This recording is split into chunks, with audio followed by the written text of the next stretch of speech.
Thank you for coming. If this is your first time, it's the HR M&A Roundtable. It's a group designed to network and share best practices and war stories with each other. And today we'll be talking about organizational design in M&A. I'll hand it off to Brandon Curry, who will be facilitating the session today. Excellent. Thanks, Brendan. It's really my pleasure to be with you. I run a small boutique practice called Work Arts, and I do organization design and M&A work, a lot of due diligence, integration, and people, talent, HR space. So, as I've never really worked on a deal where the organization design wasn't an aspect of the deal. And often that's the reason that people want my help. When we were talking about, what would be interesting to bring to the roundtable, I recommended that we reach out to Amy and see if Kates Kesler would be interested in participating. And she immediately said, Molly and Lorraine are the best tools I could give you. Molly's an organization designer with Kates Kesler, which is part of Accenture. She works with CXO teams across industries to help them realize their company's growth potential, often through strategic integration of newly acquired entities. And Lorraine is New York City based, and she's an organization designer with Kates Kesler with a background in economics and engineering. She's worked with a diverse range of companies from VC-backed tech startups and PE portfolio companies to venture tens on the intersection of organizational health and business strategy. So today we're going to talk about a few things. Firstly, we're going to talk about organization design's role in M&A and our unique lens relative to M&A. Around HR's role in M&A, so the role that human resources plays as an integrative layer. We'll go a little bit more into that soon. And then best practice for strategic integration. So when you're really trying to realize value from your newly acquired entity, what kind of work do you need to do? Who do you need to leverage in order to best realize that value? We facilitate business strategy aligned ambition through blueprint and activation. That is to say, we don't create org charts. We really look to build the organization at the systems level in order to align to the business strategy. So in order to realize the business strategy, we're designing an organization in support of that. As you acquire an organization, there's lots of reasons, as all of you know, why you would acquire an organization. The idea is to take the value from that organization and diffuse it to the legacy organization in order to create something bigger and stronger and more capable as a result. We're going to talk a little bit about the operating model framework in the context of M&A. So this is a really important part of org design, and we can talk a little bit about what organization design is and isn't. So really just to level set, when we talk about org design, we're talking about a systems-based approach to enterprise and/or business unit design, meaning we will design at the systems level an entire organization or components of that organization. We are not talking about mapping people to org charts or designing and sizing org charts. That's not what we're talking about. We design structure, but it's based on an overall set of components, and some of you may have been exposed to the STAR model. We'll talk a little bit about that. So the way that we ensure organizational growth and effectiveness, the sort of two sides of the coin, is through STAR factor alignment. So these are the key components of an organization. This is the model on the right, that when aligned to business strategy, when correctly designed, create a sound organization that, agnostic of what its performance, growth, or effectiveness goals are, will be able to effectively align to those.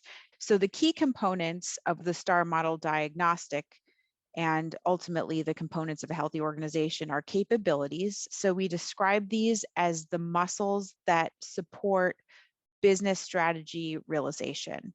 So for instance, if I have a big diverse portfolio of organizational components that have been acquired over several years, and I want to move to an enterprise economic model, for instance, in order to get away from siloed P&Ls and competition between business units or legacy and new acquired entities, I would build a capability. I, as an organization, would build a capability around enterprise economics. So that would be a component of every one of the pieces of the STAR model. I would design towards that enterprise economic approach. The other pieces of a STAR model that are really important are talent and talent management practices, as everyone knows. Metrics and rewards. This seems so incredibly simple, but it's something that organizations stumble over all the time. Things like we want people to be able to collaborate and work across borders. Oh, but we have entirely siloed and individually competitive metrics and rewards. Or from an OKR perspective, for this larger business unit, we're incentivizing X while secretly hoping for Y. We also address process, so key processes within an organization. This is a big catch-all that also encompasses technology. I'm sure all of us have our own stories, but technology and digital transformation seems to be a key component of any organizational design nowadays, especially in certain industry spaces. And so this is where we address that and make sure that's aligned to business strategy. And then finally, structure. And this is really often a proxy for org design. This is just a component of the overall system that we're designing. Some of the clients that I work with through deals they haven't matured yet to where these things are explicit. And I've just found this to be a really helpful concept at like, what is an organization, and then this idea that like your culture is mediated through the design of your organization. It's an outcome. It's not like the thing that you directly manage. It's the decisions you make in these areas that produce the culture. Yeah. So I think just to offer that to the group, like sometimes what is org design? Well, it's moving from the star that you have to the star that you want. Right, or it's moving from the 2 stars that you have in the case of the deal to the star that you need to bring those two things together. Yeah, and I think, and I would love to talk a little bit more about culture, or what you've seen that's a sort of more fractious approach to org design than the STAR model. Just that point that you made is so important and valuable, which is that culture is an outcome of a well-designed system. So we often get a request that is really very much design an org chart, and then let's do sort of a cultural wrapper around it. Let's create a culture around that. Really what it is you're building a system that drives a certain culture. I think org design has to be contextual. And it's just so interesting in the context of a deal and a particular integration model, the things that we have to do as we're changing, really things like people practices, often metrics, rewards, processes, and structure in order to really capture capabilities. So it's interesting. It's at the top of the STAR chart that because often it seems to me that's what we're making these purchases for. We have another way of representing this, a visual, where it's strategy that leads into capabilities. Yes. That ultimately all of this has strategy as that end goal. And so in an M&A context, is a part of that strategy is, what are the synergies you want to get? What is the point of the integration? How are you going to bring them together? What's the point of it all? And that drives everything else. I'm glad you brought that up, Lorraine, because I was kind of thinking back to the original, Galbraith picture, and strategy is at the top and structure and processes. What I find in the deals that I've done over the last 12 years is that leaders don't have the appetite to really think through this in a really comprehensive, constructive way. They're just like, put names in boxes, You know what I mean? Because we have less than 30 days or less than 60 days. I love this, but I don't get to use it as much as I want. I think, one of the things that we often see, just alluding to what you were pointing out, and I'm going to start sort of high up, and then Lorraine is going to take us really into the application of how we run an integration and how we make sure that that an M&A sticks and that it's effective. So typically in the context of operating model work, and in the context of M&A, there is a big focus on ambition, even if it doesn't trickle down to the rest of the organization, to the operating layer of the organization, creating a case for change and thinking through really the heuristics of a business configuration. We also see quite a bit of over rotation on org models, structures, and enterprise roles. So, building those charts, making sure who is hard-lined and who is dotted-lined, and mapping people to that and sizing that and financing against it. And then thinking through really lightly some governance and performance components. That is where M&A org design projects typically play. What we don't see so much is the integration phase. So the components around not only how you built your your vertical organization, but how you build your lateral organization. So how you connect all the pieces in an org structure outside of matrixing, how you think through key processes and redesign them in a way, just to Clint's point, that work in the new model, how you marry up your digital transformation strategy and architecture against what it is that you sought to build in the ambition phase, and then ultimately who the talent are, how they work, and the works, in the ways that they're planned against. This is where M&A typically focuses in the ambition and blueprint phase. And this is what's often missed, the integration layer, the integration phases of an org design project. And we believe that that is why 90% of M&A deals fail ultimately, because what's missed is just this component of integration, how we pull it all together, and really what this looks like on the ground. So I'm going to pass this over to Lorraine to talk a little bit about the integrative layer, which is the group of people that make sure that this final stage in the process works and knits together things like ambition and blueprint to what happens boots on the ground. Thanks for all that, Molly. What I found has worked really well is grounding all of this in a very clear and objective assessment of the organization. What is our strategy? What's working? What isn't working? What are the critical problems here that we're trying to solve? Yeah. It is so easy and so obvious to say, okay, well, here are the org charts, names and boxes, done. But then when you're really starting to tease out, here's what isn't working in the organization. And it's not the culture stuff that's important, but it's these processes are broken. We're spending so much time doing these other things that aren't making sense. Things are hard to get through. There's so much unrewarded complexity, and the business leaders and the operational leaders and the employees and the customers are starting to feel it. When you're able to do that assessment and start to tease out those problems and present them to the leaders, it often helps. It creates a case for change. It can create a bit of that crisis of, okay, we've got to do this. Sometimes you've got leaders who are bought in, who've been educated on this and understand and know from day one you have to do this work to avoid all of that. But sometimes starting to do that assessment and connect the work to the very specific problems in that context can help create that space and that permission to play.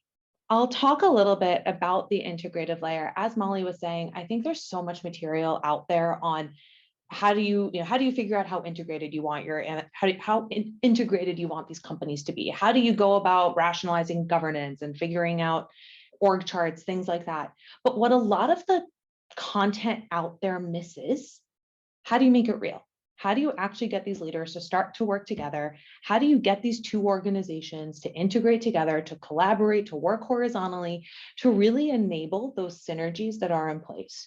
So a quick thing here, the assumption going in is this really only works in those contexts where you are bringing organizations together, where you have made that decision at the beginning that we're not operating these as a holding company. We want to integrate, that we believe that by bringing these two organizations together, we're going to create a whole that is greater than the sum of its parts. And this is about creating that layer and activating that layer of leadership to enable that. In every org, you've got these vertical layers of leadership. At the simplest level, you go up and down the layers, they're translating strategy, they're rolling up results. But if you're able to get the leaders within each layer to collaborate and work horizontally, there's work that they can do together across that really adds value into the org. So at the strategic layer, this is usually the CEO and the direct reports. They're thinking 5 to 10 years ahead, setting the vision, making big bets, trade-off decisions, communicating purpose. At the operating layer at the bottom, they're the ones who are running the business, interacting with customers, driving profitability, owning P&Ls. It's this integrative layer, CEO -2, -3. These are the ones who are working across boundaries. They're managing the matrix. In an M&A context, this is usually the layer where leaders from the parent and the acquisition are going to have to start to work together in new ways to achieve the synergies. Did they have mirror roles in the old organizations and now they're coming together? Did they have things that they can learn from each other? This is where it's really critical to figure it out. If these layers aren't connected across, you're going to have a siloed vertical organization. And the leaders here in this integrative layer are really just going to feel like a mailbox. I'm taking directives from above, I'm translating them to the people below. I'm taking results from the people below, reporting them up to the people above. But if they're really activated and we're clear about the work that they're going to do, they can deliver value that really goes beyond span breaking. And here we've got some questions that we can ask ourselves to figure out, are these layers appropriately networked? Are they activated in our organization? You know, for the strategic layer, are we actually asking the right questions? Do we know what good looks like? For the integrative layer, do we have our own decisions that we can make collaboratively, or are we just rolling information up and escalating? And then with the operating layer, are they empowered to do their work without constantly having to check with the different layers that something's okay? So the degree to which they're going to have to work together, of course, is going to depend on those initial choices you've made about how integrated you want the company to be. If you've got two completely different business models, you're maybe not going to bring them together completely. You may say, okay, there's some synergies on the customer base, so let's connect those. Oh, there's some synergies on the data and platform, so let's connect those. But if you are thinking, okay, these are two organizations, we can really connect this, you can connect all the leaders across. Some of the roles in the matrix. So at the strategic layer, as I've said, this is going to be the enterprise leader, direct reports. For a period of time, this may also include the CEO of that acquired company. As it goes on, they may be integrated down a layer, but really this is the layer that's setting business model, making the big choices for the org. At the integrative layer, this is where you're going to have those senior leaders who've got really big jobs. There's work that they do on their own. And then there's also work that they do together, making the machinery of the organization work effectively. They're making recommendations on company direction. They're defining enterprise initiatives. They're sponsoring innovation, new capability development. They're monitoring cross-boundary performance, aligning resources, managing talent. There's a lot. And imagine how powerful that can be in an M&A context if you've got these leaders from the parent organization and from the acquisition interlocked, really working together in these without needing a ton of input or escalation to the strategic layer. And then this keeps it really simple for the operational layer, the folks who are really the anchor for running the business. All of these things are working across. I'm getting the best practices I need. I'm getting the support I need and the connections that I need. And I can focus on hitting the plan, serving my customer, managing my teams. I was just going to ask a question. I know that I had this question, and maybe others on the call. What do you do if you're, working with organizations that don't have this many layers, right? So I'm sure that you've interacted with flatter organizations or smaller organizations that have leaders that are spanning these. Of course. So the one that immediately comes to mind that I worked in, it was the leaders who were that the strategy and the integrative almost flattened together. Like we ended up having a founder, a head of product, a head of growth, things like that, who really needed to figure out how to work together to drive some of this stuff.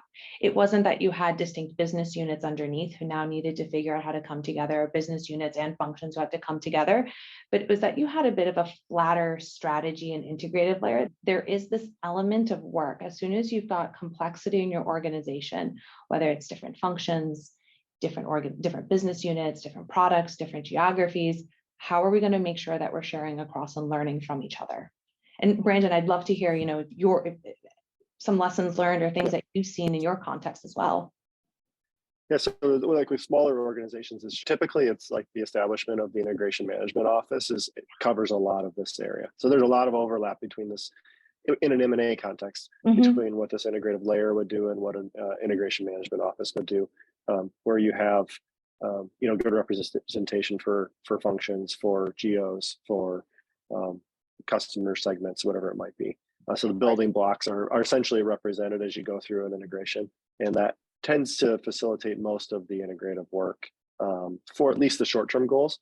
I think one of the big things, distinctions to draw out there, I think an integration management office is going to be super critical in that short term of how do we actually bring these two organizations together? Let's do the assessments. Let's have the specific initiatives we're working on and manage it done.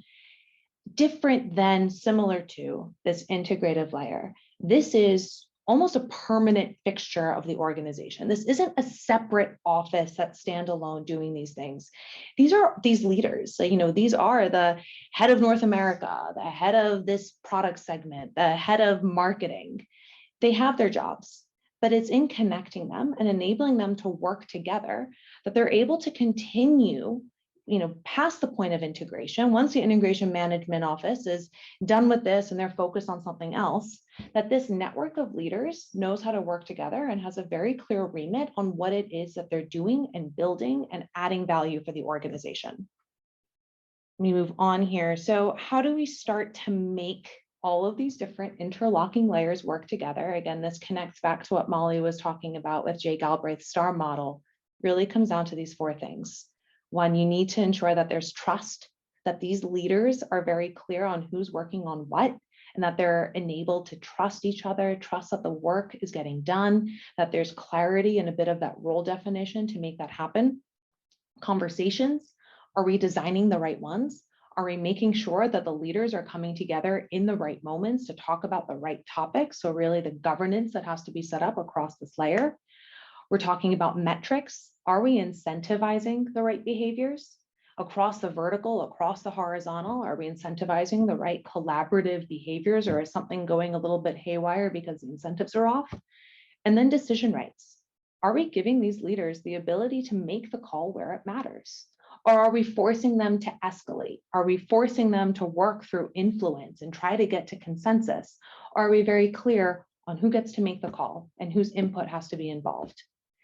And what's not on here for the integrative layer, and I think something that's really important for M&A, is that you need that top layer, the strategic level, to make sure that these leaders have the time and the space to figure it out.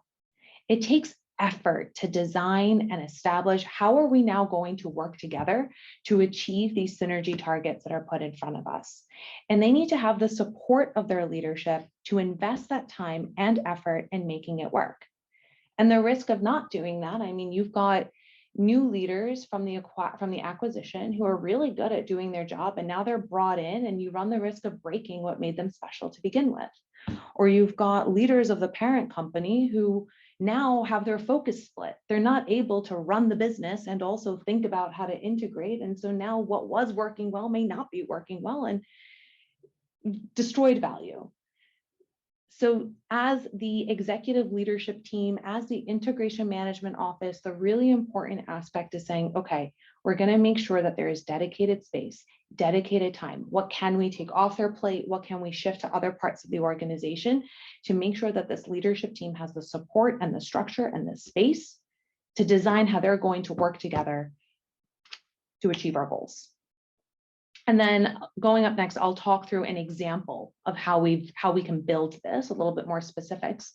I'm curious about how politics fit into this, because they're almost inescapable. And this works perfectly in a laboratory setting, right? A sterile environment where we pull people out of that. How do you consider just the realities of, you're buying my company, I want to report to the CEO, or, I'm not feeling valued, or, I used to be able to do X, Y, Z, and now I can't because of the new processes.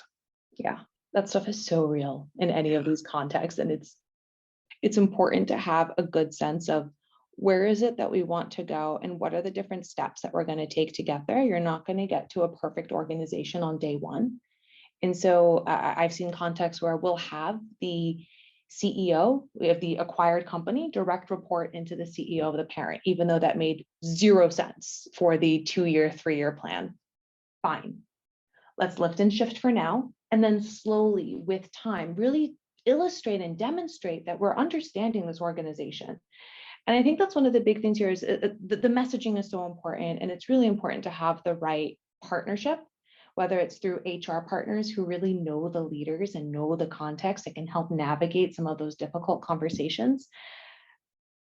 One of the other things that I think is helpful is including those leaders in the design of this as well, that this isn't something that's happening to them, that this is something that they are getting to work on, to create. This isn't a bunch of consultants sitting in a closet, designing a PowerPoint and handing it over and saying, here is the new integrated organization. But instead, it is these leaders themselves being brought together. Here's a whiteboard, here's the question. How are we going to work together to enable X? And then as the practitioners, as the HR practitioners, the integration practitioners, the org design practitioners, we can facilitate that process. We know which questions to ask. We know which things to probe on, and we can document a little bit of where the process is that they are landing to. That ultimately this is about them figuring out how to work together in this new model. It's not about being told how to work together in the new model. Yeah, I love what you said about you're not going to get this all in one swath. Like, it's not going to be a one-time event. Right. There is no there. Yeah. So I love the fact that this is an iterative process to be able to partner with leaders to drive their organizations forward. I'm working with a client, we're working with a client on helping them figure out this integrative layer as a way of pulling together a lot of different acquisitions that they've made, and how do we get these leaders to work together, and what's the process that we're following to make that happen. So as Molly brought up at the beginning, STAR model really drives everything we do. And so we work through that for all of these things. What are the capabilities, the structure, the process, the metrics, the people practices, and kind of doing that checkbox. That's something we always follow. Here's our example. This is a large company that grew mostly through acquisition. They had a lot of founders, a lot of former CEOs kind of milling about within the organization. Some of them had started to work horizontally, just organically, and others hadn't. And we were working with them to figure out, how do we design, how do we activate this layer? So really, it's about identifying and being clear on what is the scope, what is it that all of these leaders, that when we connect them, when they work together, what should they be able to do? So we prioritized a set of capabilities that we wanted them to build.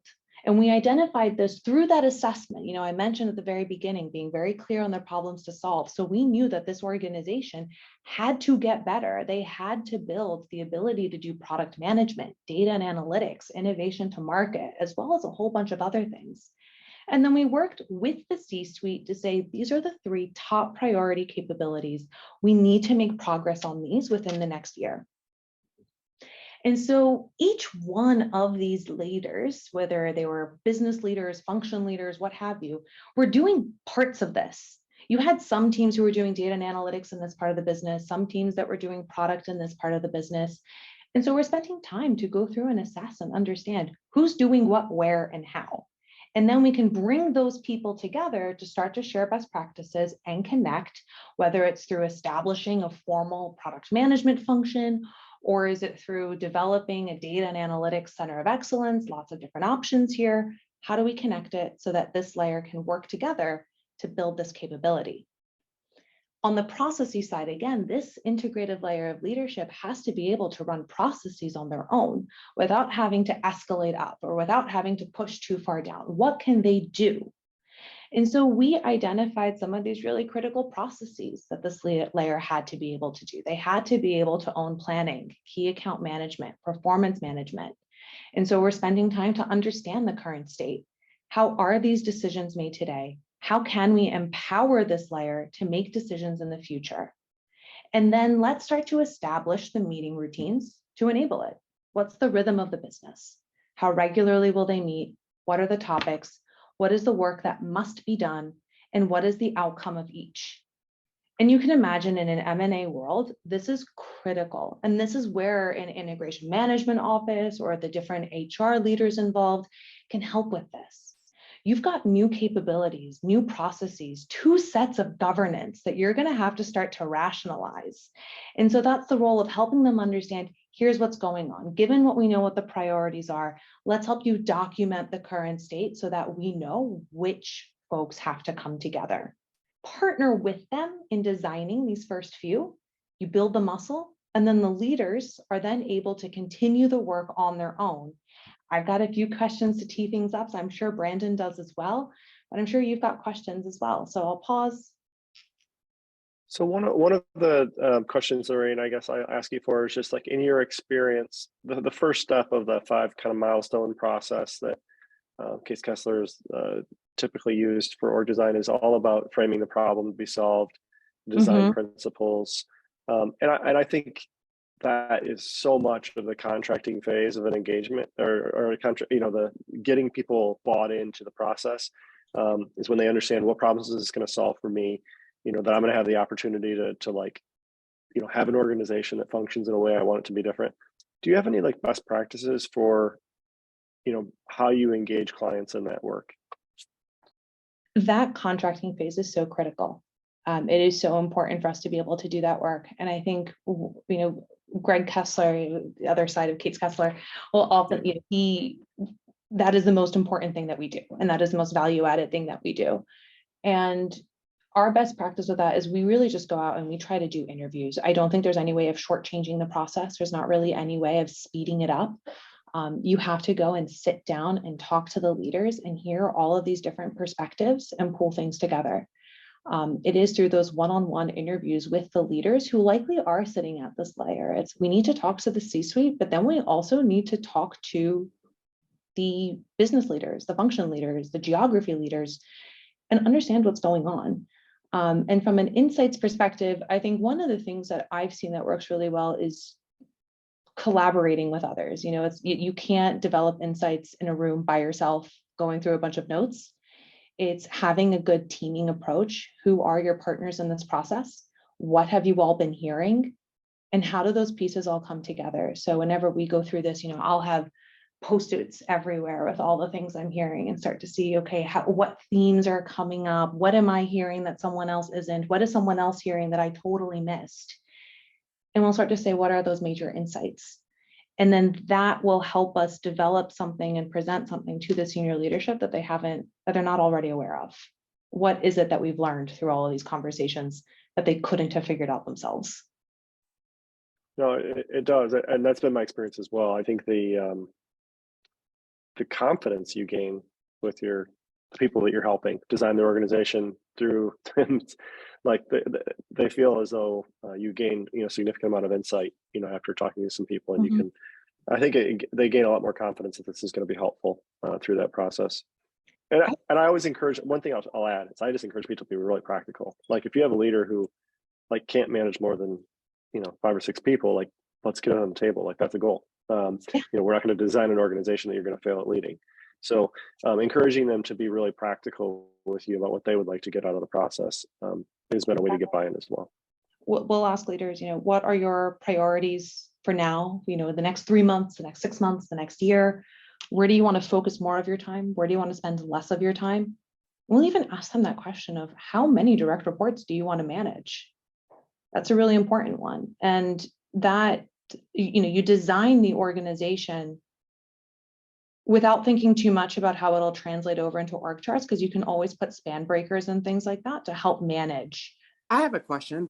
So one of the discussions I have the most with the leader is not designing their organization around a person, but around capabilities and around processes. How do you help them move from, wanting to build this organization around a person? So I feel like so many of the challenges that we find with org design when something doesn't work, it's because however many years ago, they made a design choice around a person. And so it's kind of bringing up, this is what is not working. And if we design it around a person, what happens if that person wins the lottery tomorrow and quits their job? What are we going to do?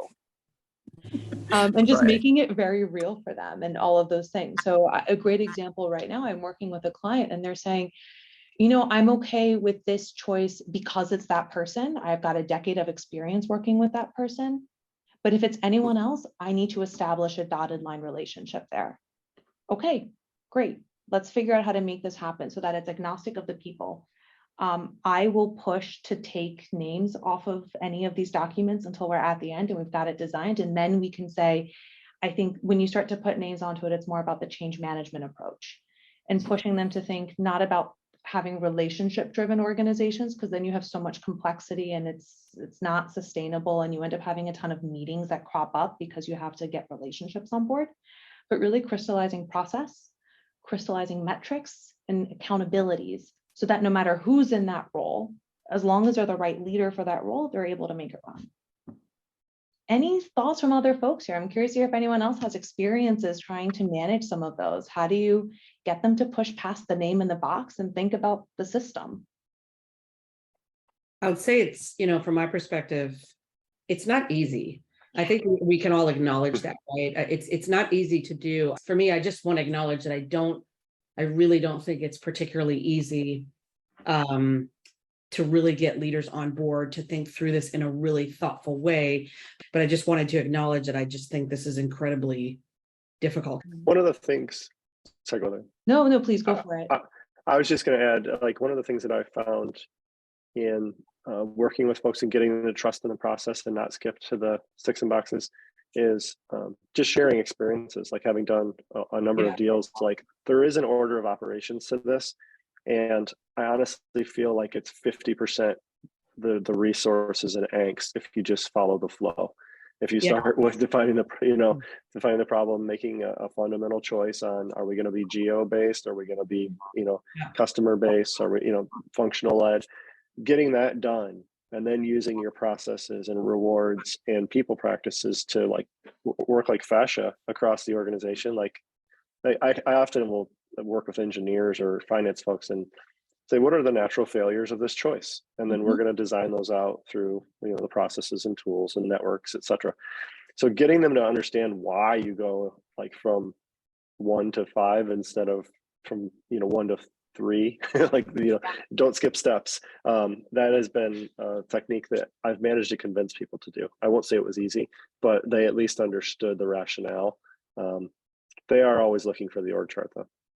I think that's fantastic, Brandon. One of the things I think that also is really important is when we're doing this work, we like to show them options. We don't show them a recommendation. It's not, hey, this is how your organization should be designed, given what I've heard. It's, okay, here are some options. If you do this, here are the pros and cons. If you do this, here are the pros and cons. And in the real world, you want this leader to be that person. Great, let's put the name. Here are the pros and cons. And then it starts to help them understand and make the choice and see what, and either they start to play the chess match a little bit of what happens if I make this move.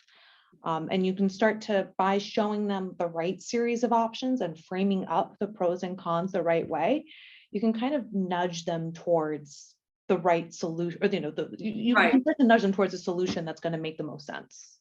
We co-create with the leaders. We say we do this work with you, not to you. And that is so important, because a leader is not going to be successful running an organization that someone handed over to them. And we simplify it. We've got the academia to back up the recommendations we're presenting, but we just make it very simple. You have option A, option B, option C, pros and cons. What do you think? Thank you so much for your time. And Brendan, thanks for extending this platform for us to have a great conversation about org design. Great. Thank you so much, everybody, for joining, and great discussion today. I'll